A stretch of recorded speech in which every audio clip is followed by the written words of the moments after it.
Hello, Year 3. Lovely to see you again. Hope it's as beautiful a day as it is. Hope it's as beautiful a day there as it is here, because it really is gorgeous. So sunny, lovely. I think I might go and sit out in the garden after I've recorded this lesson. Last lesson, we looked at the history, the way that Christianity arrived in the UK. I wonder if you can remember the sort of dates involved. I wonder if you can tell me how many years after Jesus' birth it was that Christianity first arrived in the UK. 300 years afterwards. And I said that around 600 years afterwards, excuse me, around 600 years afterwards, we get the first big churches being built in the UK. And one of those first big churches was St. Paul's Cathedral. St. Paul's Cathedral in the city of London. Hopefully somewhere you are familiar with, that you've seen. You may even have gone inside. If you walk over the Millennium Bridge, for example, from the Tate Modern, it's the big church that's in front of you. However, it didn't always look how it looks now.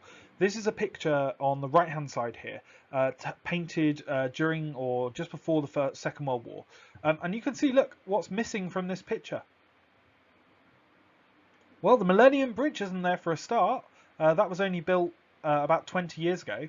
But even though, even this dome, even the way it looks now, is nothing like how it looked before the Great Fire of London.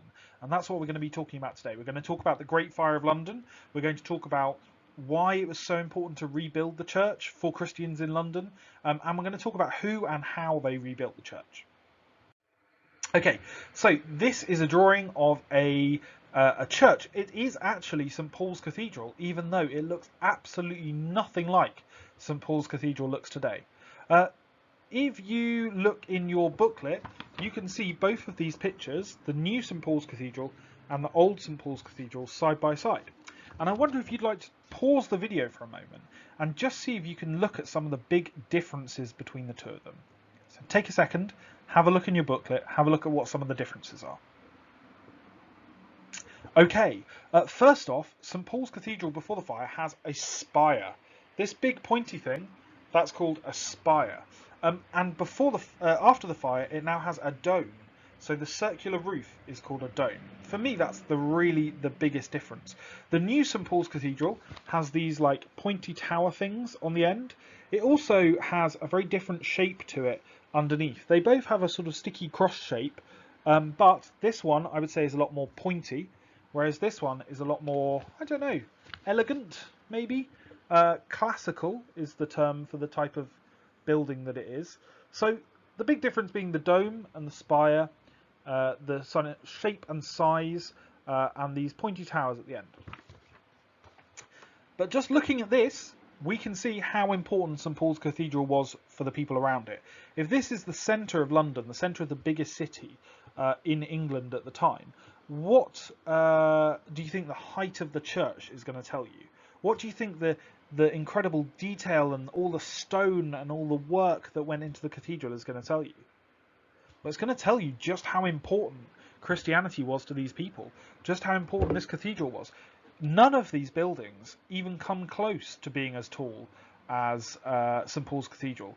None of these houses are really more than 3 or 4 stories high, whereas this spire, before they built the big skyscrapers in London, you'd have been able to see this from any hill 20, 30 miles around London. My grandmother used to live near Box Hill in Surrey.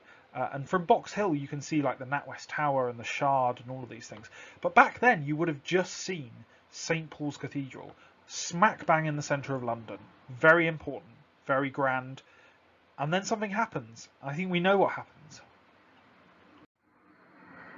The Great Fire of London happens. So in 1666, 1666 years after the birth of Jesus, and about 400 years ago, a baker in Pudding Lane, which is where the monument is now, he left some bread or left some embers from his oven overnight, and they caught fire. They caught onto lots of dry wood and shavings that were around. And all of the buildings back then were built more or less from wood, from timber, from plaster. and this is really flammable, which means that it really easily catches fire.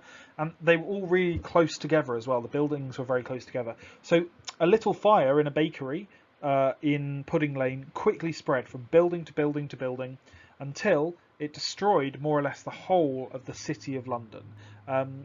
People lost their homes, lost their businesses. People had to go and live in like the fields surrounding London for months in tents. The fire was so hot that people couldn't even get. You could feel it if you were stood where the Tate Modern is now, looking over the river. You could feel the heat from the fire. People said that you could see the smoke and the flames from the fire from Cambridge or Oxford, which are like 50 or 60 miles away. It was incredible.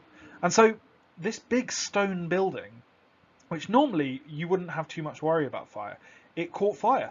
The roof would have had lots of timber in it, that would have caught fire first, but then as we can see from this engraving, which was made at the time in 1666, St Paul's Cathedral was completely engulfed.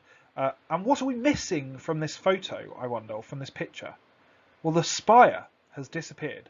At this point, actually, the spire had already been hit by lightning and caught fire. So it was, it was a building that was quite susceptible to this sort of thing. But the whole cathedral burnt down until it was just a mass of blackened like stone. It was a complete ruin. And imagine how you'd have felt as a Christian in London at the time. Pretty gutted, I would have thought. Pretty upset at what had happened. You've just seen the biggest church, the most important landmark, burned down. So let's have a look at a map and get an idea of the scale of this.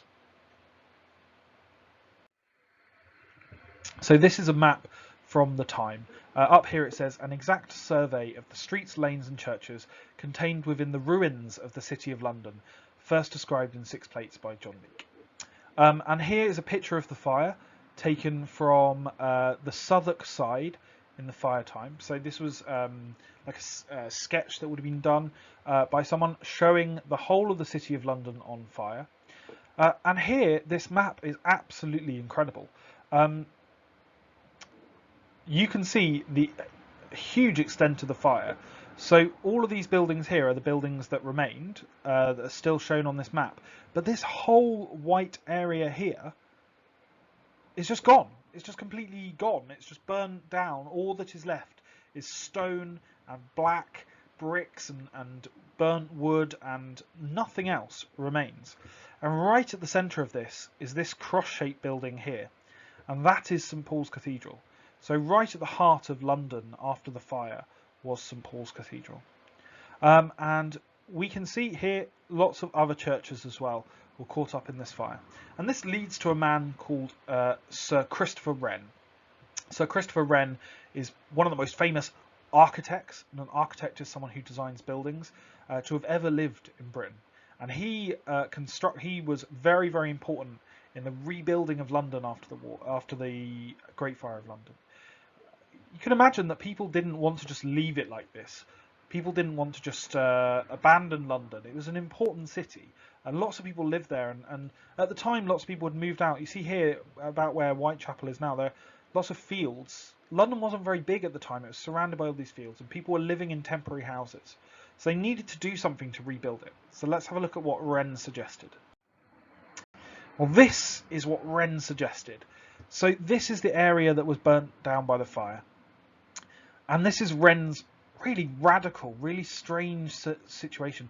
We know London. We know that the streets bend and wind and change. We know that streets kind of start and end. We know that there are lots of narrow streets and lots of a few wider streets, but generally London has this very old-fashioned street pattern where you're constantly moving, especially in the city of London, around. If you think of the streets around kind of Bank and things, there's lots of darting around. And Wren thought that we should just get rid of all of this and have this very ordered, very classical is the term, very ordered idea for London. And at the heart of this here is St Paul's Cathedral, rebuilt in a style that was also classical, also ordered, also very calm and reassuring to the people at the time. Now, his plan for rebuilding London, it didn't take place. London doesn't look like this now. Too many people still own their property, and too many people didn't want to give that up for Wren to come along and build a massive street through the middle of it. So London, the centre of London, still looks has the same street pattern as it did 1,000 years ago. But I thought it was interesting to look at Wren's suggestion because it gives us an idea of what he was thinking when he designed St Paul's Cathedral as this incredible rebuilt centre for a new London, a post-fire London, a landmark that Christians could rebuild their city around. And here it is, the St Paul's Cathedral that we know and love. Well, you may not love it, but anyway, lots of people do love it. St Paul's Cathedral with a dome at the centre of it instead of a spire. A dome being the same shape as my head, actually. A dome being this rounded part here. These kind of towers on the end, and it looks like a Greek or a Roman temple. So I don't know if you've studied the Greeks or the Romans, but it looks like a Greek or Roman temple. It has that kind of idea to it.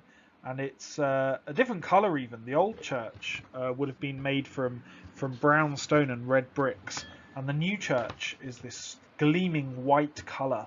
And you can see the plan here on the right-hand side, very, very detailed. The old church would have had lots of bits and bobs tacked onto it over the years. A chapel here and a chapter house there and a sort of side building here. This was a church that was built in a very different way, a very ordered church, a very magnificent church. But this is just my adjectives. What kind of adjectives do you think would be appropriate here? And how is it different as well? We've already talked about how they were different previously, but what kind of adjectives would you use to describe it? Good, so we're going to fill those in on our booklet this week. The first one is about St Paul's, old St Paul's having a spire and why that was the case. But this one here is about how we would describe it. And let's have a look at another photo to have a think about how we'd describe it. This is inside the cathedral. Okay, I don't know if you've ever been inside St Paul's Cathedral. It is magnificent. It's breathtaking. Not just as a church, but as a building in our city, a building that we can go and visit. And the colours here are really important. Gold, lots of gold, shows how much money was spent on this. And often if you want to know how important something is to people, especially in the past, you just ask how much money did they spend on it? A lot of money. A time when they had to rebuild the entire city, they had enough money to spend on this, so that's interesting. You can see lots of painting going on. Again, thinking of adjectives that we could be using. Magnificent, outstanding, incredible, eye-catching. I'd love to see some more of those. And here's another photo of St Paul's Cathedral. So London, the city of London has suffered really twice a huge destruction. Once in 1666, the Great Fire, and again in the 1940s as part of the Blitz of the Second World War. Huge areas of the city of London were flattened by bombs, but not this time, not St Paul's Cathedral.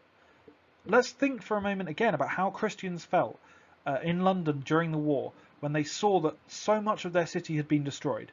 But actually, not this time, not St Paul's Cathedral. St Paul's Cathedral was a symbol for the rebuilding of London. It was a symbol for what's called the resilience of London, for the way that London could take this attack that was being brought on by German Nazi bombers.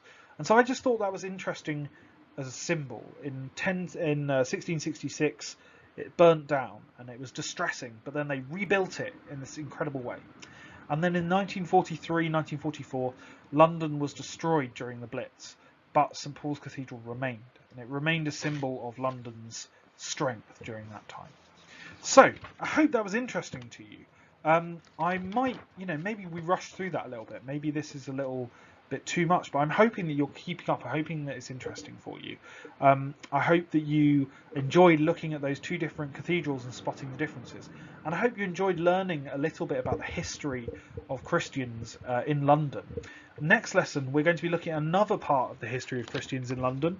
It's more recent, and it's looking at the history of Catholic Christians in London. So Catholics are a type of Christians, and I'll talk to you about that then.